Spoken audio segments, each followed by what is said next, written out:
Objection. Madam Speaker, I yield myself such time as I may consume. The gentleman is recognized. The clock is ticking down on a key law that protects Internet freedom. On November 1st, 2014, a temporary moratorium on state taxation of Internet access will expire.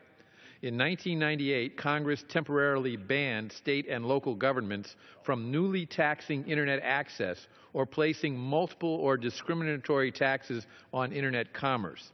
With minor modifications, this ban was extended 3 times with enormous bipartisan support. The most recent extension passed in 2007. If the moratorium is not renewed, the potential tax burden on consumers will be substantial.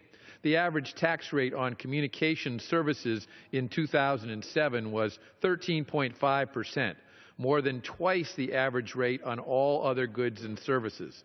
To make matters worse, this tax is regressive. Low-income households pay 10 times as much in communications taxes as high-income households as a share of income. Permanent Internet Tax Freedom Act converts the moratorium on a permanent ban on which consumers, innovators, and investors can permanently rely by simply striking the 2014 end date. This legislation prevents a surprise tax hike on Americans' critical services this fall. It also maintains unfettered access to one of the most unique gateways to knowledge, an engine of self-improvement in all of human history. This is not an exaggeration. During the 2007 renewal of the moratorium, the Judiciary Committee heard testimony that more than 75% of the remarkable productivity growth that increased jobs and income between 1995 and 2007 was due to investment in telecommunications networks technology and the information transported across them. Everyone in Silicon Valley knows Max Levchin's story. He came to America from the Soviet Union at age 16.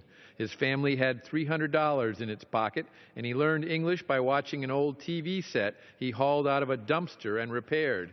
10 years later, he sold PayPal, the well-known Internet payments platform he co-founded, for $1.5 billion. That is the greatness of the Internet. It is a liberating technology that is a vast meritocracy. It does not care how you look or where you come from. It offers opportunity to anyone willing to invest time and effort. That is precisely why Congress has worked assiduously for 16 years to keep Internet access tax-free. Now we must act again, once and for all.